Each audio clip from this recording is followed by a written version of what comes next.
శాంతం వహించు పార్వతి, పార్వతి శాంతం వహించు. నీ అసహనాన్ని పరిత్యజించు, నీలో నమ్మకాన్ని జాగృతం చేయి.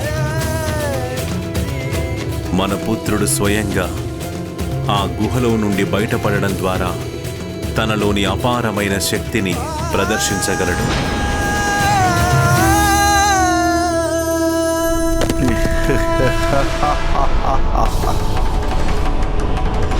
ఈ గుహలో నుంచి బయటపడడానికి ఏదో ఒక మార్గం ఉండే ఉంటుంది. త్వరగా దాన్ని కనిపెట్టాలి. మూసుకో, కళ్ళు మూసుకోవడమే మంచి పని. ఎందుకంటే జరిగే ఘోరాన్ని నువ్వు చూడలేవు. ఎంతైనా బాల్యం తప్ప ఏమీ తెలియదు నీకు బాలక. దారుణ మరణాన్ని నువ్వు చూసుకోలేవు. అందుకే కళ్ళు మూసుకో. ఇంకా నువ్వు అంతం కాక తప్పదు శివపుత్ర. ఎందుకంటే మా పంచాసురుల పంజా నుంచి తప్పించుకోవడం నీ వల్ల కాదు.